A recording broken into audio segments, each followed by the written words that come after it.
Welcome to Clue Trail, where true stories unravel one step at a time. From crimes and cults to survival stories and the downright strange, we follow the twists that lead to the truth. If you're enjoying the show, check out Patreon for bonus episodes and early access. Just search Clue Trail or hit the link in the show notes. And don't forget to follow, rate, or review the podcast. It helps more curious minds find us. Now, let's dive into today's case.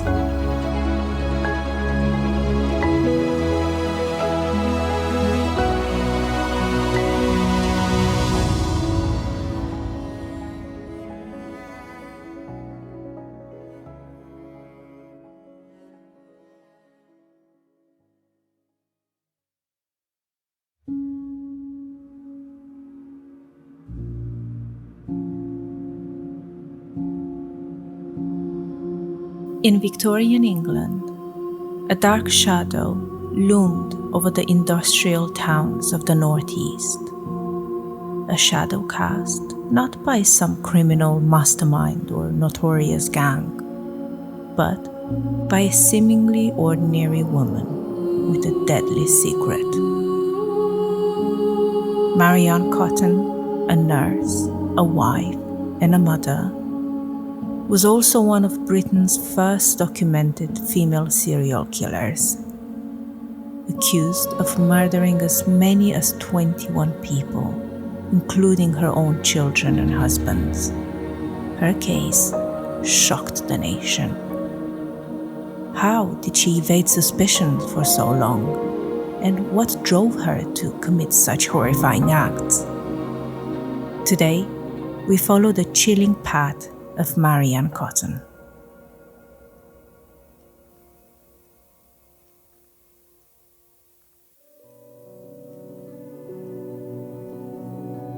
Marianne Robson was born on October 31st, 1832, in Low Moorsley, County Durham, to Margaret and Michael Robson. Life in the 19th century County Durham was shaped by coal mining, industrialization, and poverty.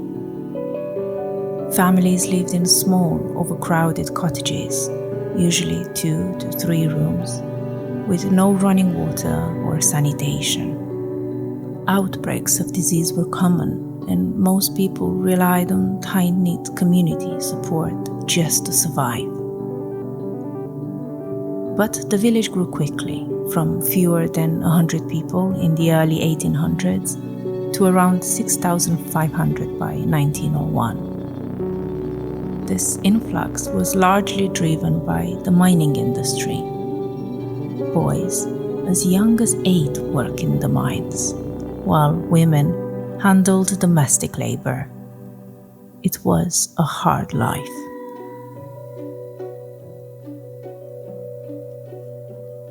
Marianne's father, Michael, was a coal miner and a strict devout Methodist. Tragedy struck early when he died in a mining accident, and Marianne was just 9 when she witnessed his body being brought back in a sack, an image that left a lasting scar. Now, without his income, the family lost their company-provided housing, and her mother, Margaret, soon remarried a man named George Stott. Marianne attended the local Methodist Sunday school, learning to read and write. Education was minimal and short-lived. Most children were pulled from school early to help support their families. So, by her teenage years, Marianne was already working as a nursemaid for a wealthy family, the very one that had employed her father. This gave her early exposure to caregiving and household management. She worked there for 3 years before training as a dressmaker, a trade that would briefly offer her a path to independence.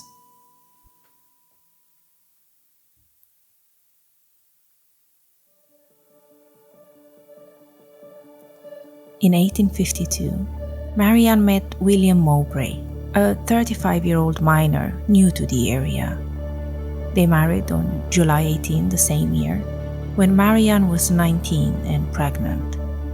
Instead of a church ceremony, they opted for a civil registry 20 miles away, likely to avoid local scrutiny. Then they relocated to Cornwall, probably for William's railway work. In Cornwall, they had a daughter named Margaret Jane, but some reports suggest 3 additional children were born and died during this period, possibly due to illness. However, registration laws weren't enforced until 1874, and records from that time were often incomplete. By 1858, the family had returned to the Northeast. William took a job as a storekeeper, and they had a second daughter, Isabella. She would become Marianne's longest surviving child, living to age 9. In 1860, tragedy struck again when their first daughter, Margaret Jane, died. While her death was recorded as scarlet fever and exhaustion, there are suspicions of foul play. Strangely, their next child, born the following year, was also named Margaret Jane. Then came a son, Robert, born in 1863. But he wouldn't live to see his second birthday. He died of what was recorded as gastric fever. Now, a pattern was beginning to emerge. They moved frequently during that period due to William's job, but eventually they settled in Sunderland. In 1865, William died of typhus fever and diarrhea, symptoms eerily similar to Robert's. So, Marianne, now recently widowed, received £35 in insurance, which is equivalent to over £5,000 today, and left Sunderland with her 2 surviving daughters.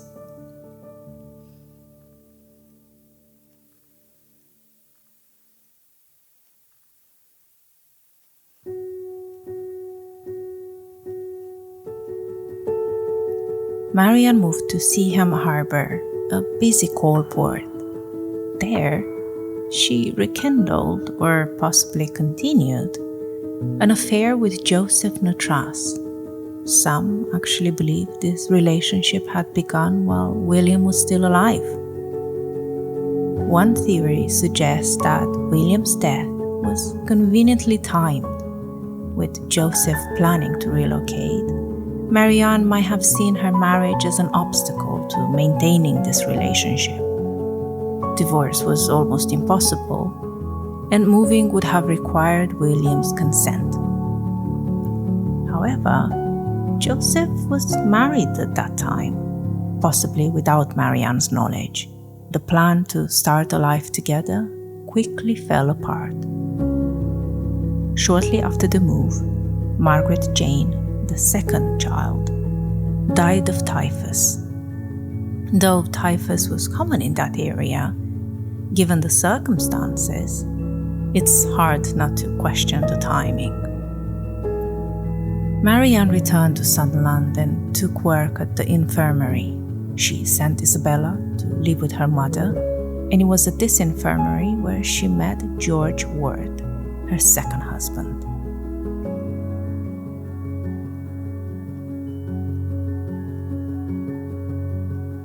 George Ward was already ill when Marianne met him. They married in August 1865. Less than a year after William's death. Given the lack of rights for women, this wasn't unusual. Remarriage often meant financial survival. George's condition worsened quickly, and he died in October 1866 after months of illness marked by paralysis and intestinal issues. The cause of death was English cholera and typhoid.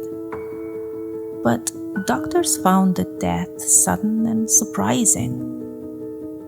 But once again, Marianne collected insurance money and disappeared.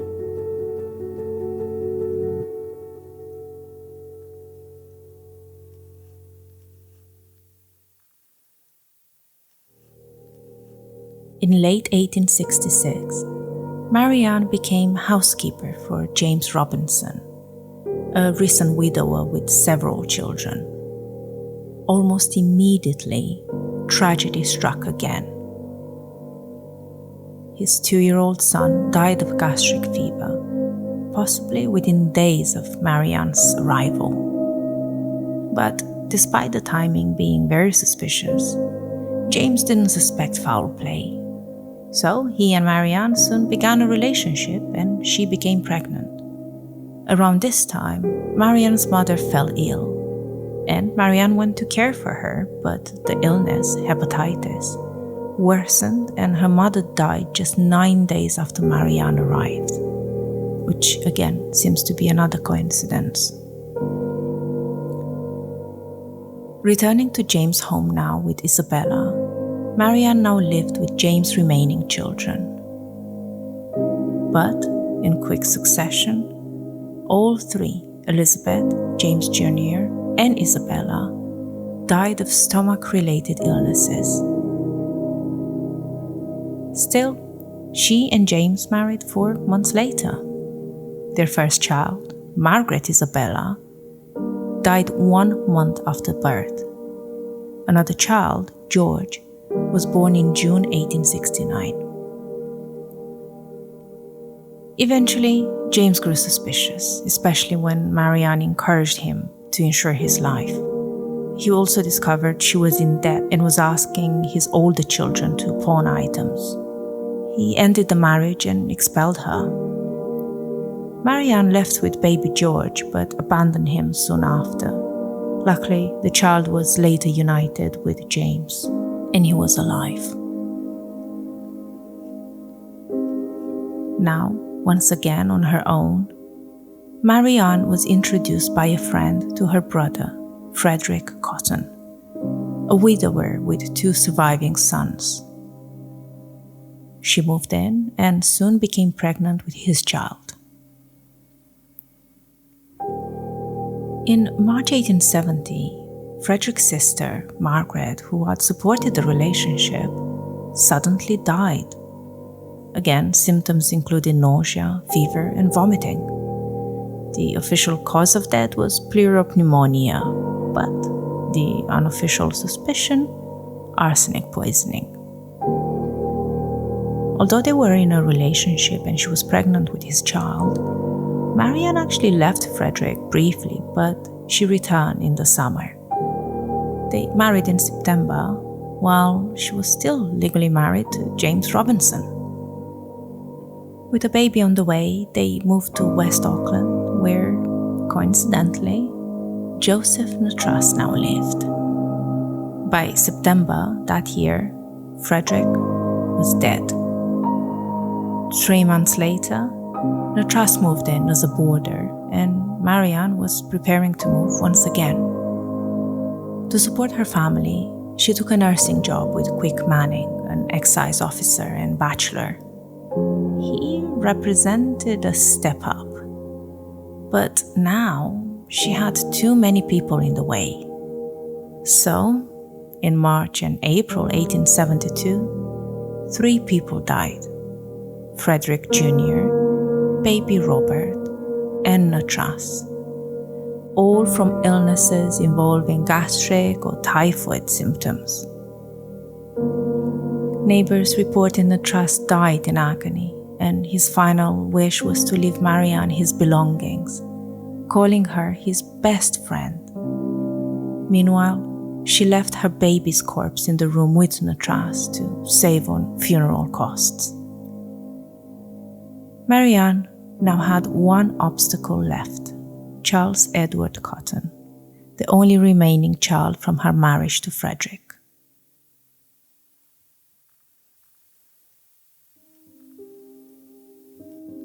She tried to have Charles Edward committed to a workhouse, But local official Thomas Riley refused. When she insisted the boy was in the way, Riley recalled her saying, "He'll go like all the rest of the Cotton family." And guess what? 6 days later, little Charles Edward was dead. Riley reported her to the police immediately, and Dr. Kilburn, who had not yet signed the death certificate, arranged a post-mortem.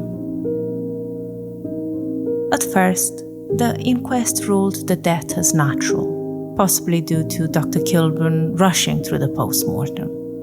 But luckily later, chemical testing revealed what everyone suspected: arsenic poisoning. Marianne was immediately arrested and her house was searched. Some powders and pills were found, but no arsenic. However, later testing by renowned forensic pathologist Dr. Scattergood confirmed the presence of arsenic in multiple organs. Charles Edward had been poisoned over several days. Marianne was charged with Charles Edward's murder and later with the deaths of Joseph Natras, Frederick Jr., and baby Robert. All their bodies showed signs of arsenic. She gave birth to a daughter while in custody. Many suspect this was Quick Manning's child, but never confessed to the murders, only to bigamy. Her legal representation was poor. Her lawyers often failed to attend hearings in the beginning, but before the trial started, a new lawyer was assigned to her case, which seemed more capable. During the trial, Dr. Scattergood's testimony was critical. He confirmed lethal amounts of arsenic in the victims. Marianne's defense tried to blame wallpaper, soap, or food contamination, but one by one, these were debunked. The jury deliberated for an hour, and Marianne Cotton was found guilty and sentenced to death.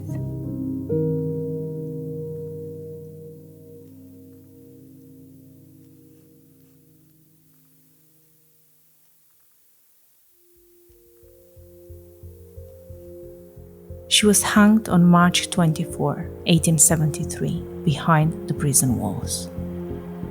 To the end, she denied the murders, claiming a baking ingredient might have been to blame. But the truth was clear.